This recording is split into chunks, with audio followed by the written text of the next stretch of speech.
I don't know who needs to hear this, but you're not lazy, you're exhausted. You've been running at full speed for so long, you've forgotten what it feels like to just breathe. You think the only way to succeed is to hustle harder, push further, never stop. But let me ask you something. At what cost? Because if grinding nonstop was the key to happiness, you'd already be there. You keep telling yourself, just a little more, one more task, one more late night. But your body is screaming for rest. And your mind, it's not chasing a dream anymore, it's running from burnout. You're pushing too hard, and if you don't pause now, life will make you. I get it. You want to make it. You've got goals, deadlines, people counting on you.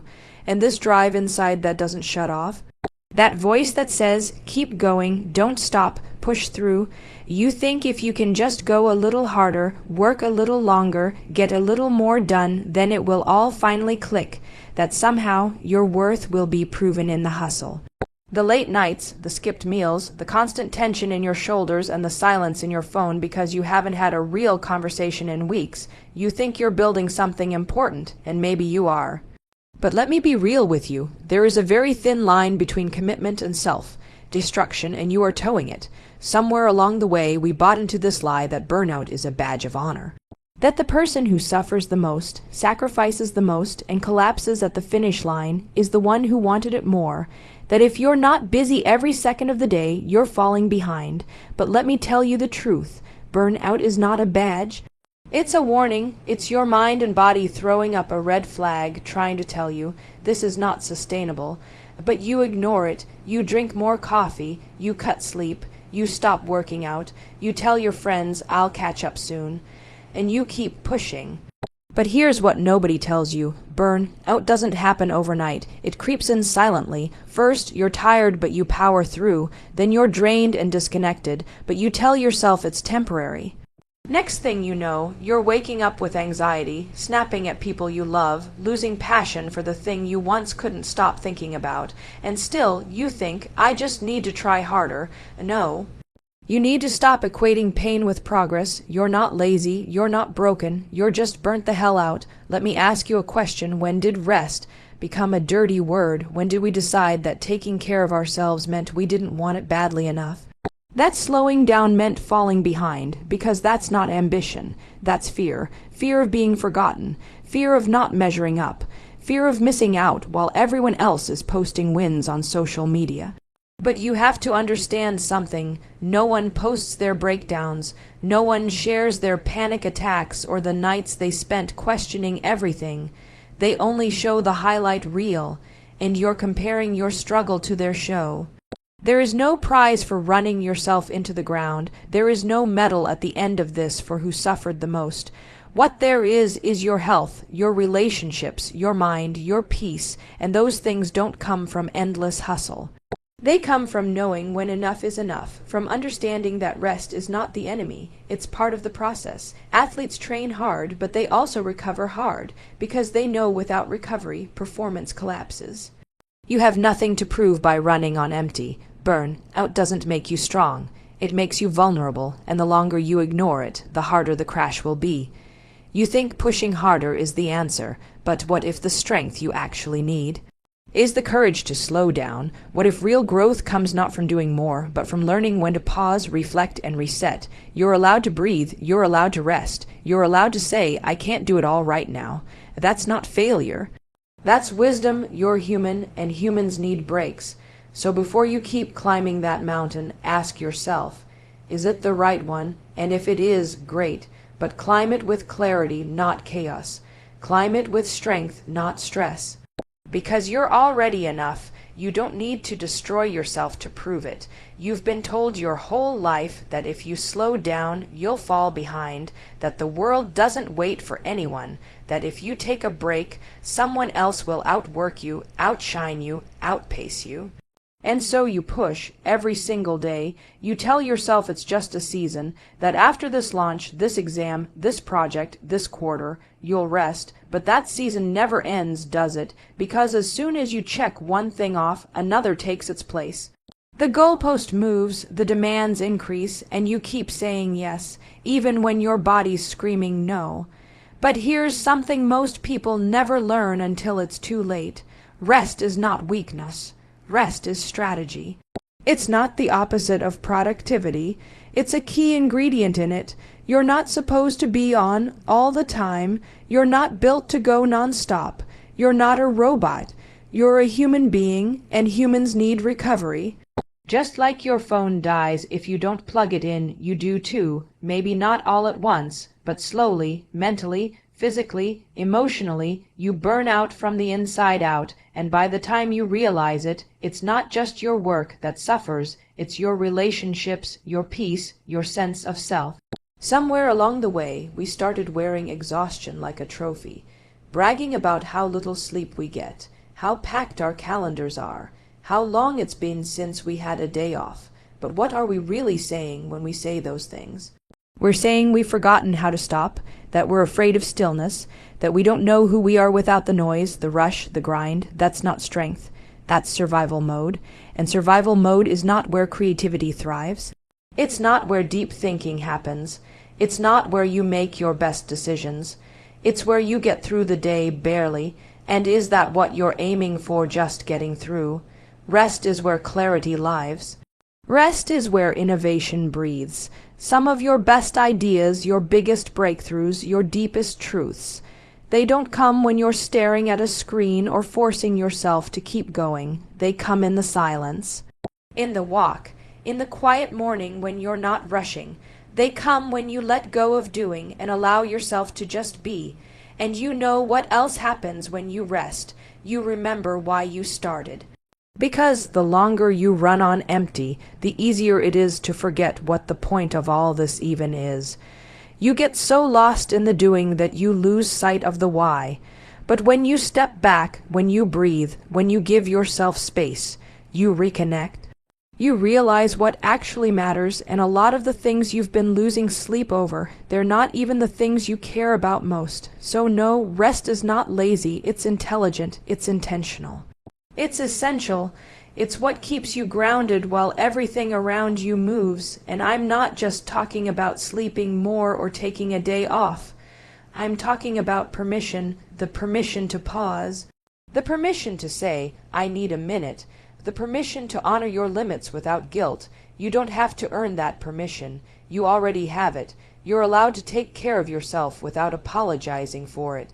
Because the goal isn't to grind until there's nothing left of you. The goal is to build something meaningful and actually be present enough to enjoy it. So if your body is tired, listen. If your soul is heavy, pause.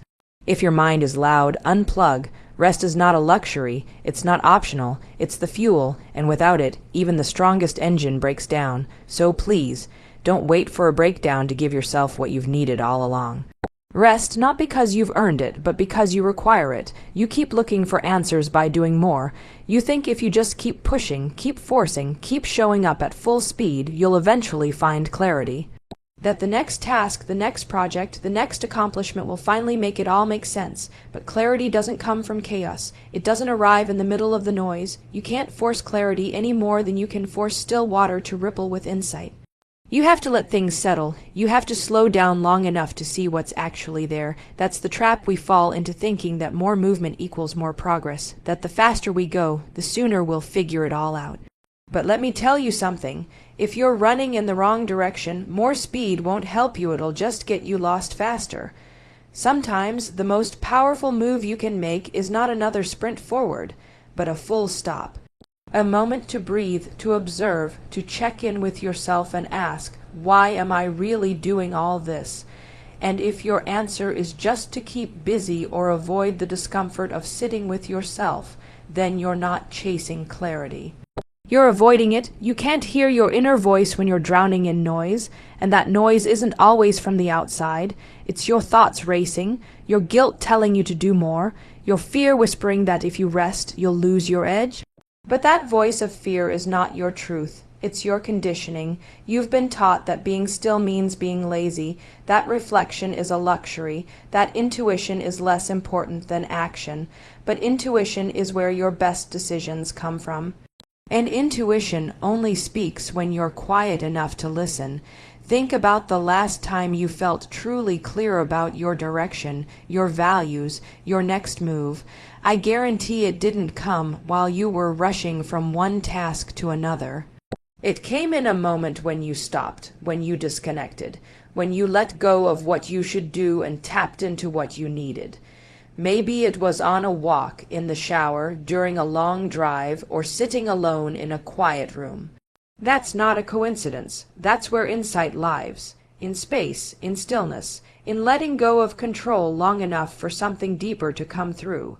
But stillness is uncomfortable, right? It forces you to face things, to hear the doubts you've been avoiding, to feel the fatigue you've been covering up with caffeine and hustle. And yeah, that can be scary, but it's also healing. Because when you finally allow space for those truths to rise up, you stop pretending. You stop pushing just for the sake of pushing. You start choosing with intention instead of reacting out of habit. That's how clarity works. It shows up when you stop chasing it, when you create space for it. When you give yourself permission to pause the performance and reconnect with what matters. And the beautiful thing is, you already have that power. You don't need to earn the right to slow down. You just need to be brave enough to do it. Brave enough to say, I'm not going to force this. I'm going to feel it. I'm going to listen. I'm going to trust that stepping back for a moment doesn't mean giving up. It means getting aligned. You can't pour from an empty cup, and you can't plan your future from a place of total exhaustion. The next right step won't come through more pressure. It'll come when you create the space to receive it. So if you're waiting for clarity, stop trying to push your way into it. It's not hiding behind your to-do list. It's waiting for you to pause, breathe, and remember who the hell you are underneath all the noise. You can be the most disciplined, most driven, most hardworking person in the room. But if you're charging in the wrong direction, all that energy means nothing.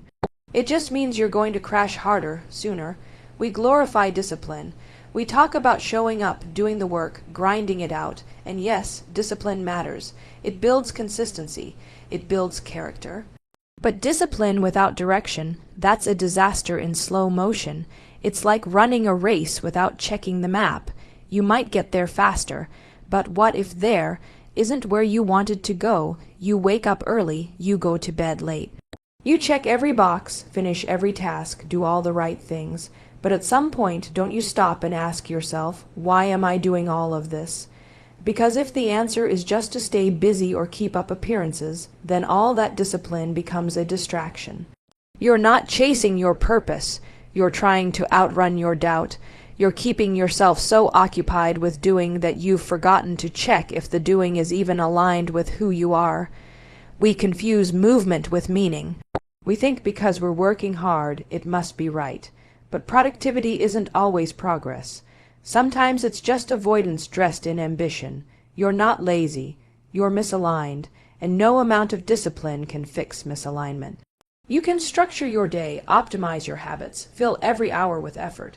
But if it's not taking you toward what you really want, it's draining you. Slowly, subtly, and consistently. And one day, you look around and wonder how you ended up so far from yourself. Direction is what makes discipline powerful. Without it, discipline becomes punishment. You're not moving with intention. You're just checking off boxes, going through the motions, trying to meet expectations that aren't even yours. That's why so many people feel empty even when they're successful. Because they climbed the ladder only to realize it was leaning against the wrong wall. They were disciplined, but not deliberate. So here's the hard question you need to ask yourself. Is the life you're building the one you actually want? Or is it the one you think you're supposed to want? The one that looks good on paper, impresses other people, checks the boxes society handed you, but doesn't light you up? Because if your discipline is being used to chase someone else's definition of success, you'll never feel fulfilled. You'll just keep moving the goalposts and wondering why the finish line never satisfies you. You need direction, real direction, the kind that comes from your values, your truth, your gut. And to find that, you need to slow down. You need to stop long enough to listen, not to the noise outside, but to what's going on inside. What do you care about? What are you curious about? What makes you feel alive? When you start aligning your discipline with those things, everything changes. You stop feeling like you're forcing it. You stop resenting the process. You start showing up with purpose, not just pressure. Discipline is a tool, a powerful one, but it's not the goal. The goal is to live a life that's deeply true to you, that feeds your soul, not just your schedule. And that kind of life doesn't come from doing more. It comes from doing what matters. You don't have to prove your worth through relentless effort. You're already enough. Now direct that effort towards something meaningful. Something honest, something yours. When you combine discipline with direction, you stop burning out and start building something that lasts, something that feels right, something that's you. Somewhere along the way, you started believing that your value is measured by what you produce. That if you're not doing, building, achieving, then you're falling short. That your worth is tied to how much you can get done, how quickly you respond, how hard you hustle, and every time you stop to rest, there's that little voice in your head that whispers, you're being lazy. You're falling behind. You don't deserve a break. But let me ask you something. Who told you that you have to earn your worth? You are not a machine. You're not built to function like a robot that performs on command day and night, without emotion, without pause. You're a human being with emotions, needs, limits, and dreams, and yet you treat yourself like your only value comes from output, from doing, from achieving, and it's breaking you. You feel guilty when you take time off. You apologize for saying no. You feel ashamed when you're not being productive, and that guilt, that shame, it's not yours. It was given to you, conditioned into you. You were taught that your value is external, that it lives in your grades, your job title, your salary, your to-do list. But that's a lie. Your worth is not transactional. You are not only valuable when you're producing something. You are worthy just because you exist. You don't have to earn rest. You don't have to prove that you've done enough before you're allowed to take care of yourself. You don't have to reach some imaginary threshold of suffering to justify pressing pause. That belief, that your value depends on your output, is why so many people live exhausted, anxious, and disconnected from themselves. Because no matter how much they do, it never feels like enough. Because when your identity is tied to performance, your entire self, worth rises and falls with your productivity. One off day and you spiral, one missed deadline and you beat yourself up. You call yourself lazy, even though you've been grinding nonstop for weeks. You are allowed to rest without guilt. You are allowed to exist without constantly proving your value to the world. You don't need another promotion, another project, another goal to validate your existence. It's okay to just be, to breathe, to slow down, to feel things. That's not weakness. That's being human, and the truth is, you're more valuable to the world. Not when you're drained and depleted, but when you're present and well. Your creativity doesn't thrive under pressure. Your relationships don't grow when you're constantly distracted. Your mental health doesn't improve when you keep pushing past your limits. You give more when you're whole. You shine brighter when you're rested. You show up stronger when you feel seen and cared for, especially by yourself. You don't owe anyone constant access to your time, your energy, your focus. It's okay to disconnect. To turn your phone off, to go for a walk, to read a book that has nothing to do with growth or hustle or success, to laugh, to cry, to stare at the ceiling and just exist. That's not wasted time. It's sacred space. That's where healing happens. That's where clarity shows up. That's where you come back to yourself. So if you've been tying your value to how much you get done, untie it, let it go. You're not a task list. You're not a result. You're a living, breathing person, and that's enough. You've done more than you give yourself credit for. You've survived, adapted, grown, showed up even when you were tired, and now it's time to remember that you're allowed to rest, not because you earned it, but because you need it, because you deserve it, because you're already worthy, always have been.